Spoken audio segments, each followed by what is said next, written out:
A sala de aula é que se muda uma nação. Na sala de aula não há idade nem cor. Por isso aceite e respeite o meu professor. Boa tarde! O programa da verdadeira educação sergipana está começando.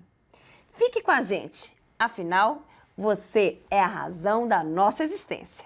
Está no ar, TV Sintese. O direito é o alicerce que garante a justiça e promove a harmonia social. Ele é fundamental para a construção de uma sociedade mais justa e igualitária.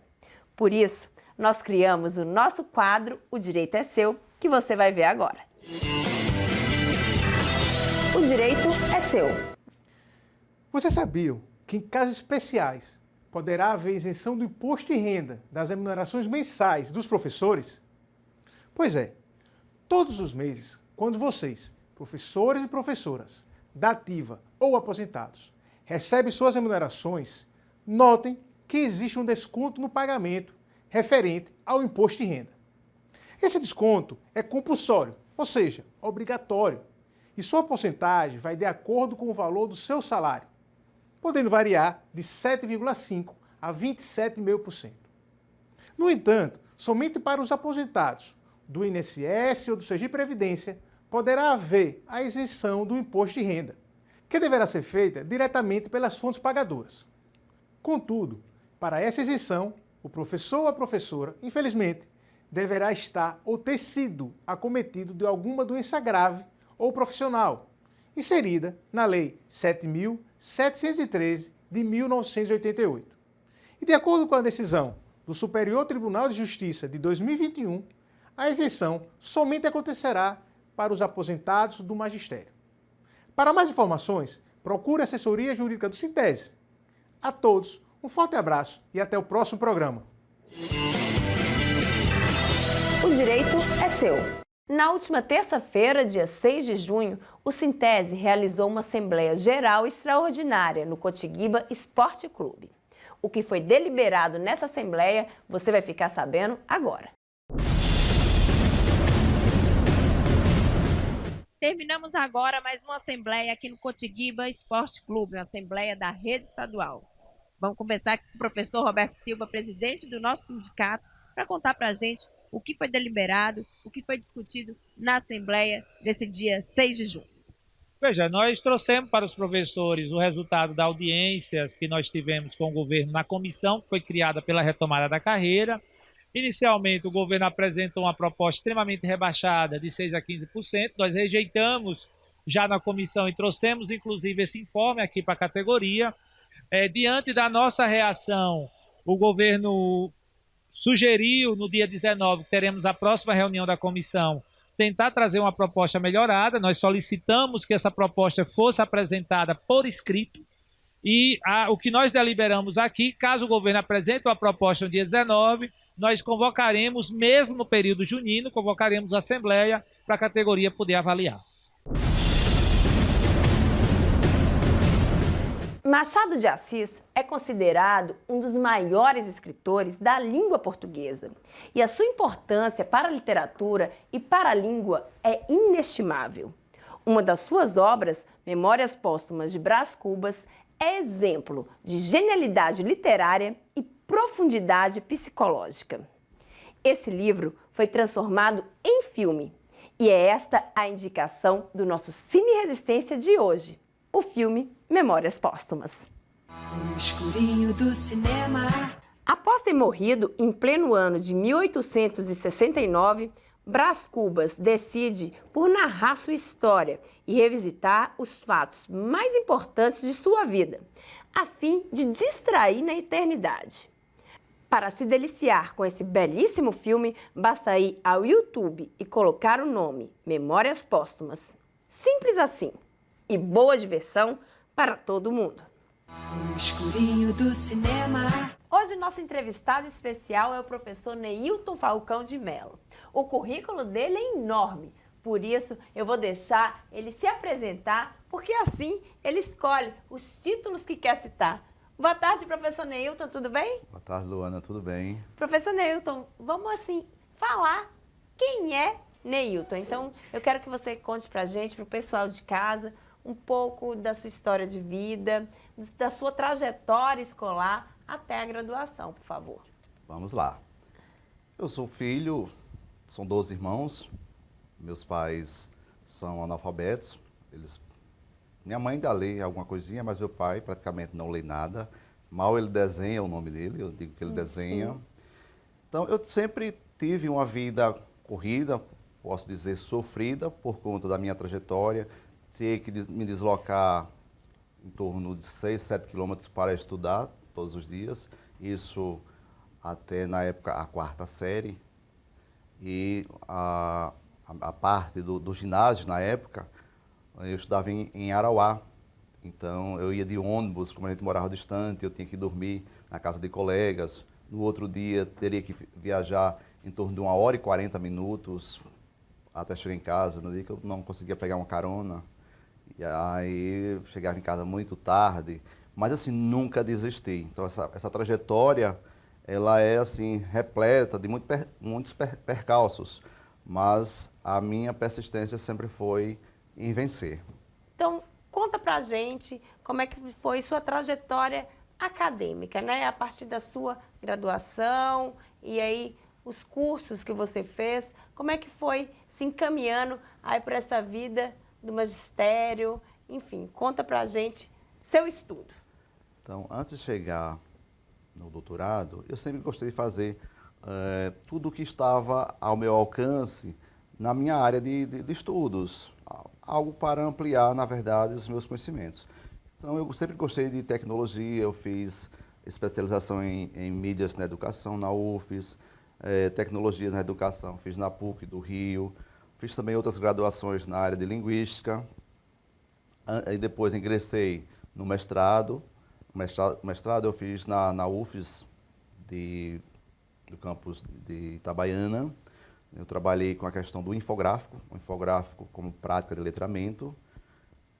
E depois, 2 anos após terminar o mestrado, eu ingressei no doutorado. O doutorado, a gente acha que o doutorado você já vai com o objeto de estudo pronto. Não é bem assim. Você vai ter que dialogar com o seu orientador, você vai ver a viabilidade das pesquisas, do que você pode agregar ao seu estudo. Então, inicialmente, eu pensava em trabalhar em uma linha de pesquisa, terminei me migrando para outra por conta da minha orientadora, não me arrependo disso. Vamos falar só aqui para o pessoal de casa se situar. Você é doutor, né? Acabou, inclusive, é recente que recebeu o título pela Universidade Federal de Sergipe. E aí, em que área você fez? E aí, pode continuar, mas só para a gente situar aqui o pessoal de casa, do que a gente está falando aí dessa trajetória. Ok. Então, o meu objeto de estudo, né, depois de todo o apanhado, todas as discussões, ficou relacionado às imagens discursivas do professor. Nessas imagens discursivas, eu posso falar em 2 viés. A imagem discursiva do professor a partir do que a sociedade constrói desse professor, que imagem a sociedade constrói dele. E aí também, eu parto também dos historiadores, que imagem também os historiadores constroem do professor, e também a imagem que o professor constrói de si mesmo a partir do seu discurso. Então, para isso, eu fiz um levantamento de literatura a partir do que os historiadores falam, e também fiz entrevistas com moradores da cidade de Estância. Pessoas de vários segmentos, médico, advogado, juiz, carroceiro, policial, então, várias pessoas de vários segmentos. E também com professores. As perguntas que foram elaboradas para fazer para esses entrevistados, eu fiz com base no que eu pude observar na revisão da literatura. Por exemplo, eu questionei as pessoas: o professor, ele é importante para o desenvolvimento da sociedade? A sociedade valoriza o professor? O professor, ele é valorizado no seu ambiente de trabalho? Como é que ele é visto no seu ambiente de trabalho pelos os colegas professores, pelos demais funcionários que trabalham ali, pelos alunos? Os governantes valorizam os professores?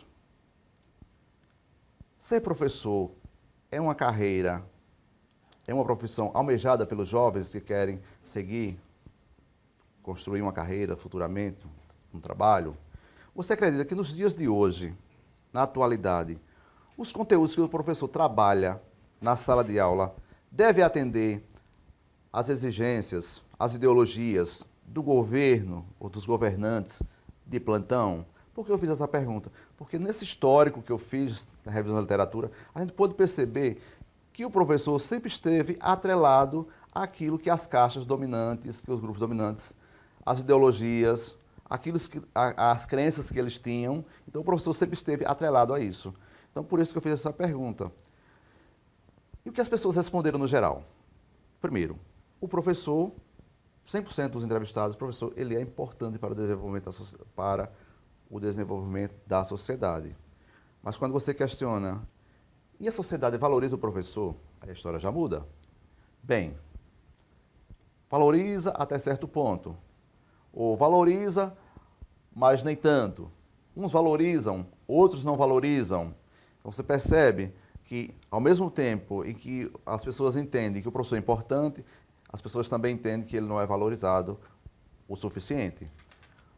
E os governantes valorizam? 100% dos entrevistados não valoriza. Não valoriza de acordo com aquilo que ele merece, né? Teve uns até que disseram, valoriza, mas não é o suficiente. Em relação ao local de trabalho, e o professor no local de trabalho, ele é respeitado? Como é que ele é visto?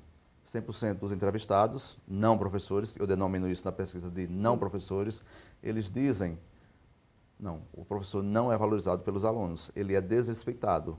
No geral, ele é desrespeitado. Uns mais, outros menos, mas ele não é respeitado. E os demais colegas?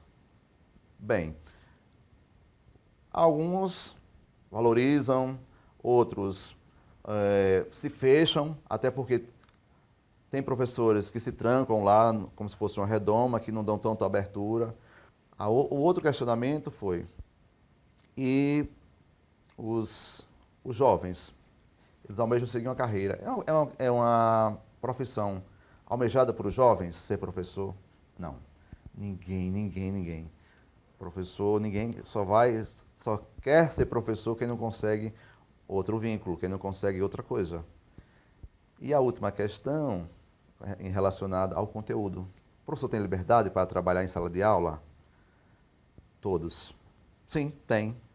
Mas usam mais. Mas tem que ver até que ponto essa liberdade, o professor tem essa liberdade. Essas mesmas perguntas, elas foram feitas aos professores. Professores de várias áreas, português, matemática, história, geografia, então... E todos da cidade de Estância, esses Todos professores. da cidade de Estância. É bom falar que o professor Neilton, ele é morador da cidade de Estância, professor da rede estadual de Sergipe e professor também da rede municipal de Santa Luzia do Itaí. Então, está aí bem dentro dessa próximo. pesquisa, bem próximo. E aí a pergunta que você fez, as mesmas perguntas para os professores, como é que elas foram respondidas? Pronto. Então, por que eu fiz com moradores de Estância? Moradores e professores, porque justamente eu moro lá, não trabalho lá, mas moro em Estância. As mesmas perguntas. Os professores não têm dúvida quanto à importância da sua profissão para o desenvolvimento da sociedade. Eles entendem que são valorizados no local de trabalho, por mais que em alguns momentos possa haver uma certa divergência, mas no geral entendem que são respeitados. Embora também entendam que os alunos, de uma certa forma...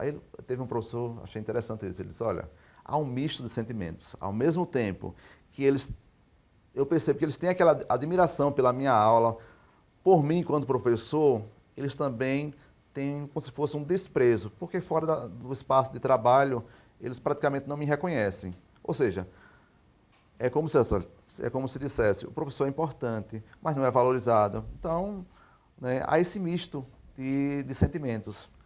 Com relação à valorização também dos governantes. Os professores entendem que não são valorizados, todos 100% não são valorizados o suficiente, também concordo com isso plenamente. No espaço de trabalho também, né, a sociedade, assim como as pessoas que estão ali, que é a sociedade que está dentro da escola, a sociedade também, os professores entendem que a sociedade não valoriza, né, o suficiente. Inclusive, às vezes, alguns entendem que são desrespeitados por alguns setores da sociedade, alguns segmentos, questões ideológicas, às vezes, tem essas questões. As dificuldades são diversas nesse dificuldades. Universo, né? Professor, então, diante desse grupo que você pesquisou, nesse recorte que você fez em sua pesquisa, qual a imagem que professores e professoras têm acerca deles mesmos? Então, que imagem os professores constroem de si mesmos a partir do seu discurso? Os professores mais idosos, eles têm um discurso, isso influenciou bastante nas suas respostas.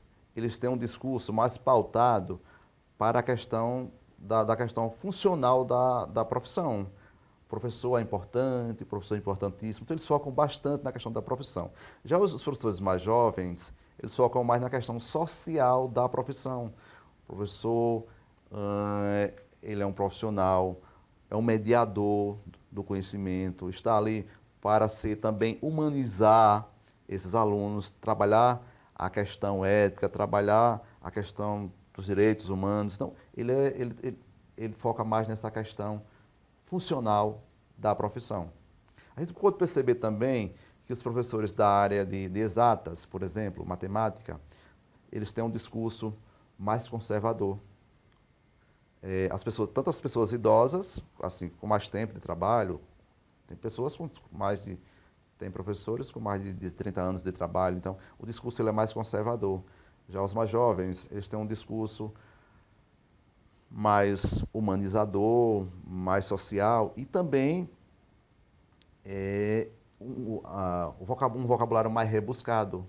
Por exemplo, um discurso mais, digamos que freiriano, ser professor, o ser aprendente, o ser professor. Então, é um discurso mais voltado para essa questão, digamos, mais rebuscado, mais refinado. Então, os mais jovens têm essa visão. E, no geral, a gente percebe que 70% desses professores, eles têm um viés mais progressista, né? Digamos, se a gente fosse levar aqui para a questão política, digamos, mais voltados para a esquerda, e 30% mais para a direita, o lado mais conservador. E, no geral, também, esses 70%, eles constroem um discurso culto a partir do seu vocabulário rebuscado.